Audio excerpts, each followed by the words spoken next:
عزیزان گرامی، نبی کریم صلی اللہ تعالی علیہ وآلہ وسلم کے ہجرت فرما کر مکہ سے مدینہ طیبہ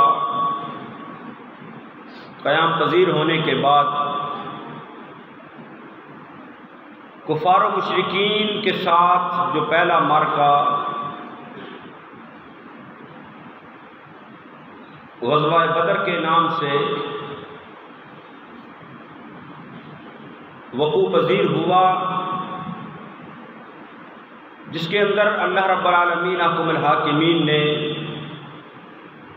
اپنے محبوب کریم صلی اللہ تعالی علیہ وآلہ وسلم کے غلاموں کو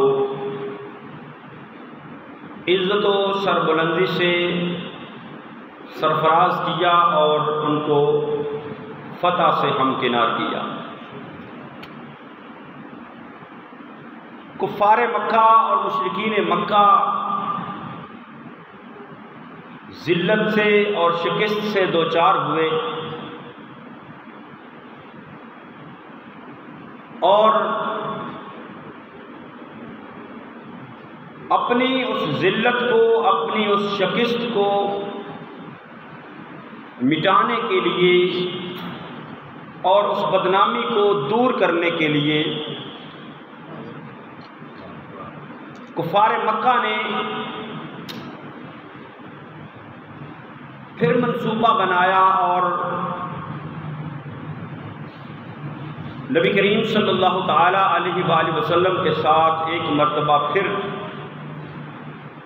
میدان لگانے اور میدان سجانے کا ارادہ کیا۔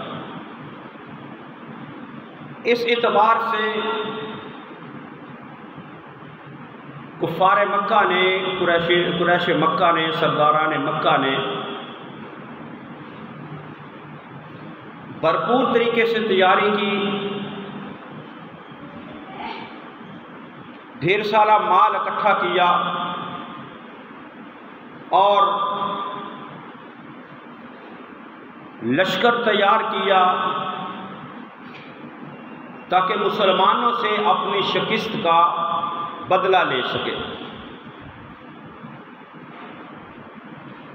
جنگ بدر کی شکست کا بدلہ لینے کے لیے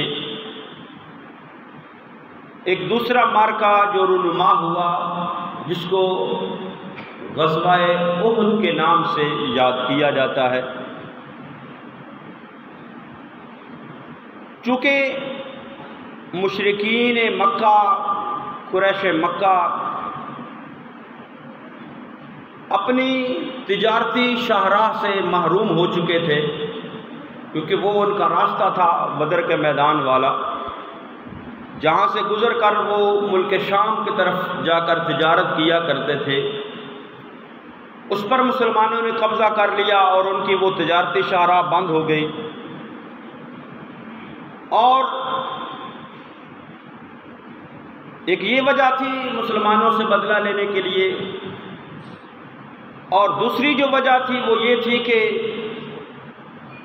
کہ مسلمانوں کو اللہ نے فتح عطا فرمائی، کفار کو شکست کا سامنا کرنا پڑا۔ اپنی اس شکست کو مٹانے کے لیے، جو شکست پر ان کو شرمندگی ہوئی، جو بدنامی ہوئی، اس کو مٹانے کے لیے انہوں نے اس دوسرے معرکے کی تیاری کی۔ اور تیسری جو وجہ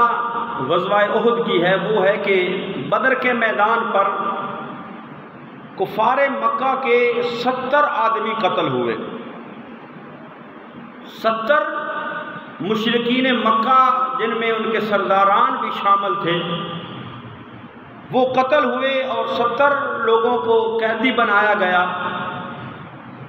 اپنے مقتولین کا بدلہ لینے کے لیے بھی اور اپنے قیدی لوگوں اور جو سردار ان کے قتل ہوئے اس کا بدلہ لینے کے لیے ایک یہ بھی وجہ غزوہ احد کے انعقاد کی بنی۔ اور چوتھی جو وجہ کہ جب کفار مکہ کے 70 کے قریب لوگ، 70 افراد بدر کے میدان کے اندر قتل ہوئے، واصل جہنم ہوئے،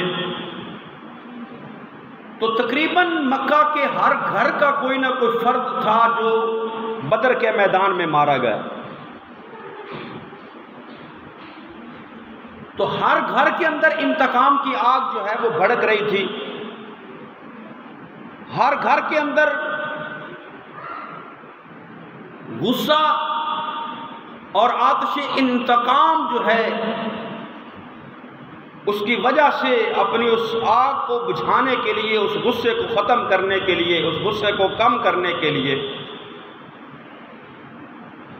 وہ تمام مکہ کے لوگ، کفار مکہ، وہ بے چین اور بے قرار تھے کہ کب ہمیں موقع پھر ملے ہم مسلمانوں سے اپنے مقتولین کا بدلہ لیں۔ اور وہ یہ سمجھتے تھے کہ نبی کریم صلی اللہ تعالیٰ علیہ وآلہ وسلم نے ان کے 70 لوگوں کو قتل کر کے اور 70 لوگوں کو قیدی بنا کر ہماری پوری قوم کو تباہ و برباد کر دیا۔ اور پھر غزوہ بدر سے 1 سال کا وقت گزر چکا تھا، ان کے پاس مال بھی اکٹھا ہو چکا تھا، تجارت کر کے منافع کما کر انہوں نے مال بھی اکٹھا کر لیا، اونٹ بھی اکٹھے کر لیے، جس میں 1000 اونٹ کا لشکر تیار کیا کثرت مال کے ساتھ۔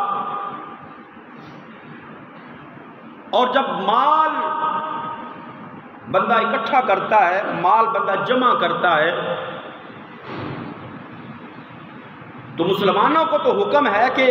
تمہارے پاس جو مال جمع ہو اس میں سے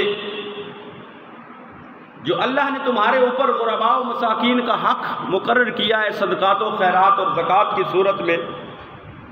اس کو ادا کر کے پچھلا مال جو ہے وہ پاک ہو جاتا ہے۔ لیکن کفار و مشرکین کے پاس جو مال تھا، جو دولت تھی، وہ پاک نہ تھی، وہ حرام مال تھا، کیونکہ جس مال سے زکوٰۃ ادا نہ کی جائے، جس مال سے اللہ کے راستے میں خرچ نہ کیا جائے، تو وہ مال بندے کے اندر سرکشی پیدا کرتا ہے، وہ مال یا تو ضائع ہو جاتا ہے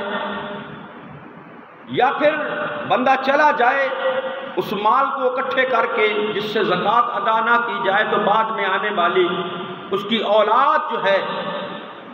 وہ نافرمان اولاد ہوتی ہے، اور اس مال سے وہ ان کے اندر مزید نافرمانی جو ہے وہ بڑھ جاتی ہے۔ اور پھر عرب میں یہ رواج بھی تھا کہ اسلام سے پہلے کہ اگر کہیں پر لڑائی ہوتی، کہیں پر جھگڑا ہوتا، تو وہ ایک آدمی اگر اس لڑائی میں مارا جاتا تو اس ایک آدمی کے مارے جانے کی وجہ سے کئی سالوں تک لڑائیاں چلتی رہتی۔ یہ عرب کے اندر دستور تھا، رواج تھا کہ اگر عرب کے لوگ ایک قبیلہ کسی جگہ پر اپنے جانوروں کو لے کر گیا ہے اور کنویں وغیرہ سے پانی پلانے لگا ہے، دوسرا قبیلہ آ گیا ہے، ان کا اگر آپس میں جھگڑا ہو گیا ہے وہ جانوروں کو پانی پلانے پر بھی، تو وہ بھی سال ہا سال وہ لڑائیاں چلتی رہتی۔ یعنی عرب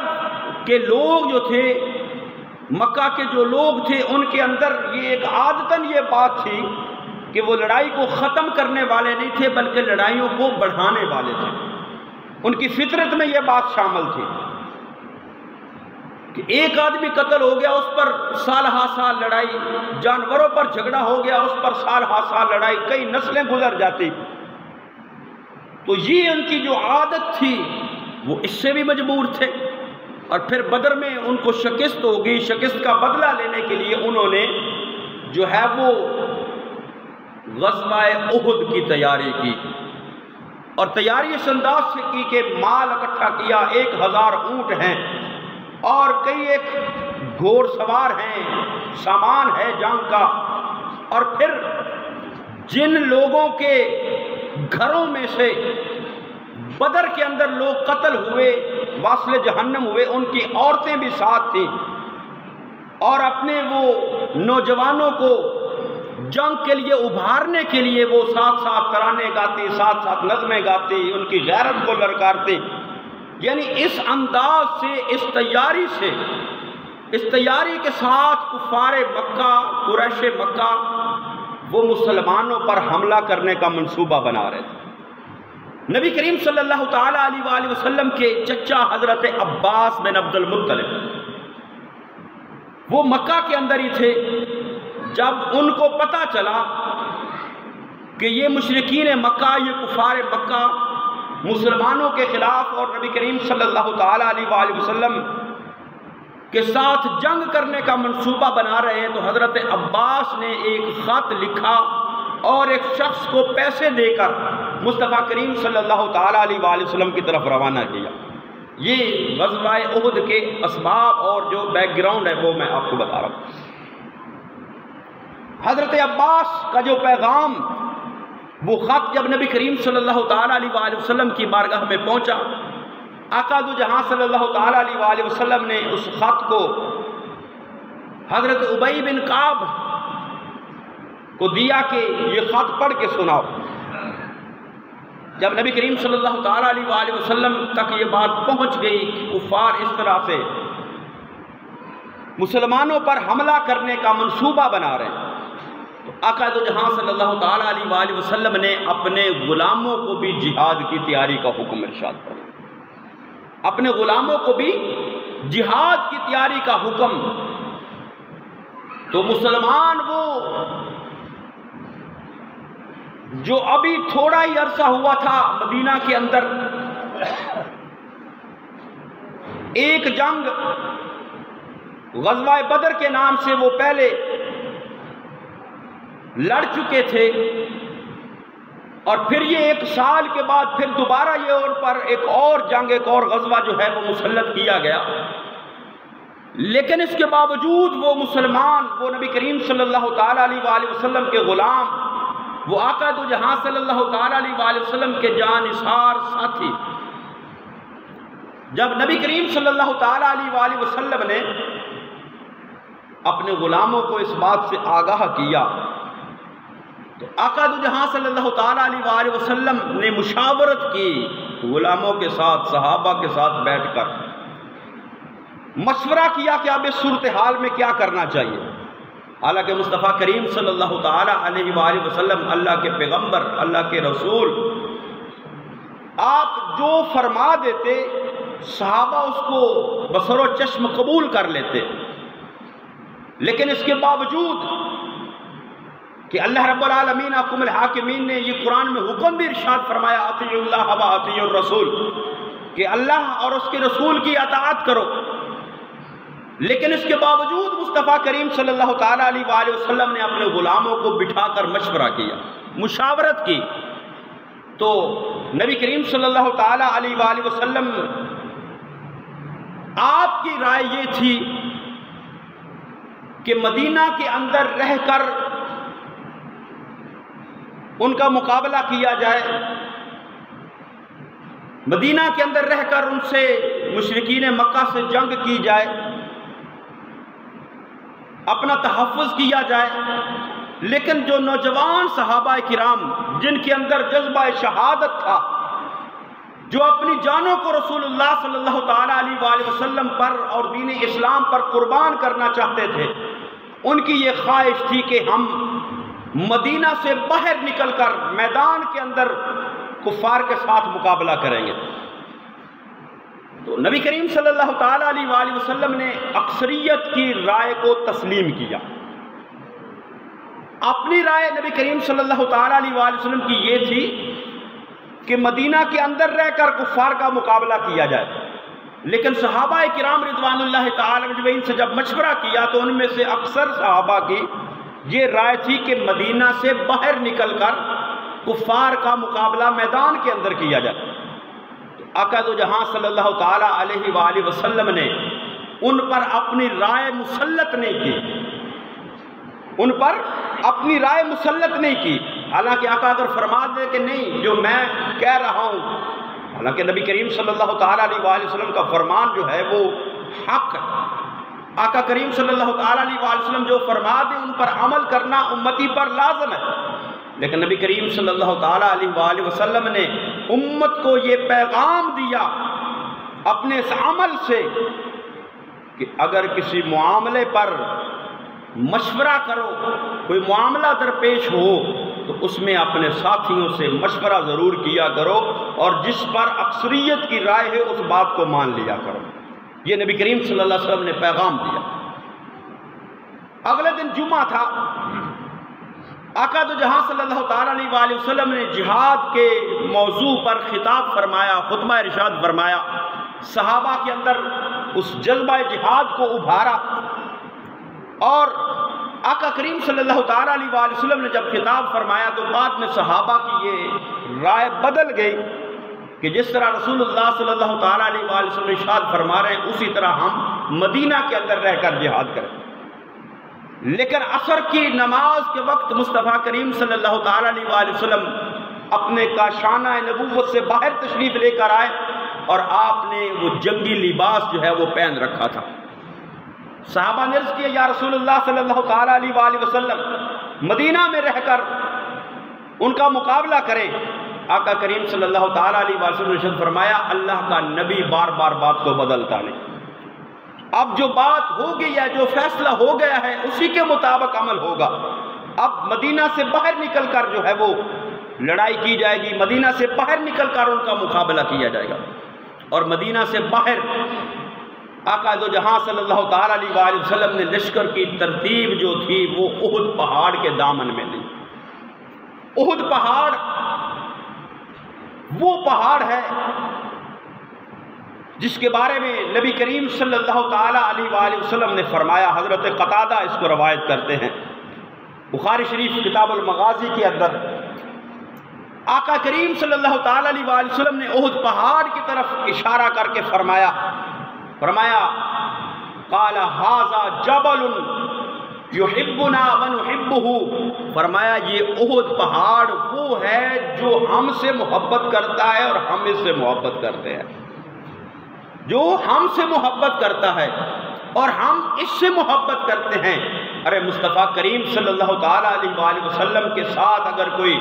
پہاڑ بھی محبت کرنے والا ہے تو آقا کریم صلی اللہ علیہ وسلم اس پہاڑ کی محبت کا بدلہ بھی محبت سے عطا فرماتے ہیں، اس پہاڑ کی محبت کا بدلہ بھی۔ اور ایک دفعہ آقا دو جہاں صلی اللہ تعالیٰ علیہ وآلہ وسلم احد پہاڑ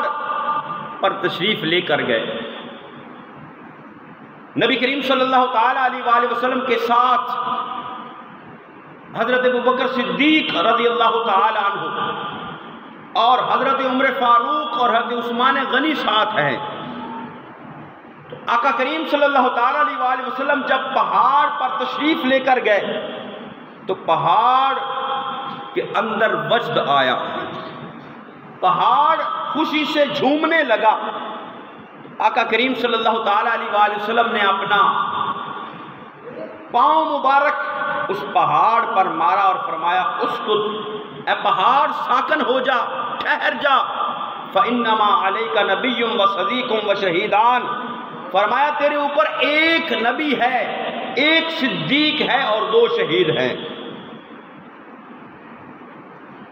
مصطفیٰ کریم صلی اللہ تعالیٰ علیہ وآلہ وسلم پہاڑ کے اوپر آپ کا قدم مبارک وہ قدم مبارک ہے کہ جو اللہ کے عرش پر جاتا ہے، نبی کریم صلی اللہ تعالیٰ علیہ وآلہ وسلم کے وہ مقدس قدم جب احد پہاڑ کے اوپر لگتے ہیں، چونکہ وہ پہاڑ مصطفیٰ کریم صلی اللہ تعالیٰ علیہ وآلہ وسلم سے محبت کرتا ہے، آقا دو جہاں صلی اللہ تعالیٰ علیہ وآلہ وسلم نے فرمایا یہ ہم سے محبت کرتا ہے، ہم اس سے محبت کرتے ہیں۔ جب محبوب گھر کے اندر آ جائے، جب محبوب کسی محب کے بیڑے کے اندر آ جائے، جب محبوب کسی کے گھر میں آ جائے تو محب جو ہوتا ہے وہ جھومنے لگ جاتا ہے، اس کے اندر خوشی کے آثار پیدا ہو جاتے ہیں، اس کا دل جو ہے وہ خوشی سے اچھلنے لگتا ہے۔ اب احد پہاڑ مصطفیٰ کریم صلی اللہ تعالیٰ علیہ وسلم سے محبت کرتا ہے، جب اپنے آقا کو، اپنے محبوب کو اپنے اوپر دیکھا، مصطفیٰ کریم صلی اللہ تعالیٰ علیہ وسلم کے قدموں کو محسوس کیا، کیونکہ پہاڑ ہمارے لیے پہاڑ ہوتے ہیں، لیکن پہاڑ مصطفیٰ کریم صلی اللہ تعالیٰ علیہ وسلم کو بھی جانتے ہیں۔ کائنات کی ہر چیز مصطفیٰ کریم صلی اللہ تعالیٰ علیہ وسلم کو پہچانتی ہے۔ میرے محبوب کریم صلی اللہ تعالیٰ علیہ وسلم جس پہاڑ پر بھی قدم رکھتے، محبوب کریم صلی اللہ تعالیٰ علیہ وسلم کو پہاڑ محسوس کر کے، وہ پہاڑ اپنی سختی کو ختم کر کے، وہ پہاڑ جو ہے وہ نرم ہو جاتا، موم ہو جاتا، پتھر موم ہو جاتے جہاں مصطفیٰ کے قدم لگتے۔ اب وہ پہاڑ، وہ احد جو ہے، مصطفیٰ کریم صلی اللہ تعالیٰ علیہ وسلم تشریف فرمائے، اس پہاڑ نے بند کرنا شروع کر دیا، اس پہاڑ نے جھومنا شروع کر دیا کہ آج محبوب میرے پاس تشریف لے کر آئے ہیں۔ آقا دو جہاں صلی اللہ تعالیٰ علیہ وسلم نے فرمایا، پہاڑ ٹھہر جا، تیری خوشی اپنی جگہ ہے، لیکن تو ساکن ہو جا، تو ٹھہر جا۔ فرمایا، اے پہاڑ، وَإِنَّمَا عَلَيْكَ نَبِيٌّ وَصَدِيقٌ وَشَهِيدَانِ، اے پہاڑ تجھے پتہ نہیں تیرے اوپر کون ہے، ایک اللہ کا نبی ہے، ایک صدیق ہے، اور دو شہید تیرے اوپر جلوہ گر ہیں۔ ایک نبی، ایک صدیق اور دو شہید۔ نبی خود مصطفیٰ کریم صلی اللہ تعالیٰ علیہ وسلم، صدیق جناب حضرت ابوبکر صدیق رضی اللہ تعالیٰ عنہ، اور شہید فرمایا دو شہید، ایک حضرت عمر فاروق اور ایک حضرت عثمان غنی۔ حالانکہ زندہ سلامت مصطفیٰ کریم صلی اللہ تعالیٰ علیہ وسلم کے ساتھ ہیں، لیکن آقا فرما رہے ہیں اس پہاڑ یہ دو شہید ہیں، یعنی مصطفیٰ کریم صلی اللہ تعالیٰ علیہ وسلم کو پتہ تھا میرے ان دو غلاموں کو شہید کیا جائے گا۔ مصطفیٰ کریم اپنے ہر غلام کو جانتے ہیں، اور ہر غلام کے آخری وقت کو بھی جانتے ہیں، اور ہر غلام کے آخرت میں ٹھکانے کو بھی مصطفیٰ کریم جانتے ہیں۔ تو احد پہاڑ کے دامن میں جب مصطفیٰ کریم صلی اللہ تعالیٰ علیہ وسلم نے قیام کیا کفار و مشرکین کے لشکر کا مقابلہ اور سامنا کرنے کے لیے، تو ایک دفعہ حالات ایسے ہو گئے کہ جس طرح نبی کریم صلی اللہ تعالیٰ علیہ وسلم کے غلاموں کو شکست ہو گئی ہو، کیونکہ کفار کی طرف بھی وہ جنگجو حضرت خالد بن ولید جنہوں نے ابھی تک اسلام قبول نہیں تھا کیا، وہ کفار کی طرف سے لڑ رہے تھے۔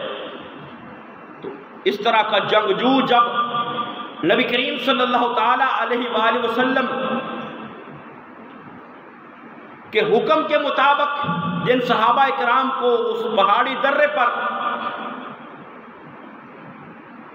کھڑا کیا گیا تھا، انہوں نے جب دیکھا کہ لشکر جو ہے وہ فتح یاب ہو گیا ہے، تو انہوں نے وہ اس جگہ کو چھوڑ دیا، اور حضرت خالد بن ولید نے اوپر سے آ کر پھر پیچھے سے حملہ کر دیا۔ تو ایک وقت ایسا ہوا کہ جیسے مسلمانوں کو شکست ہو گئی ہو، لیکن پھر اللہ نے مسلمانوں کو فتح سے ہمکنار کر دیا۔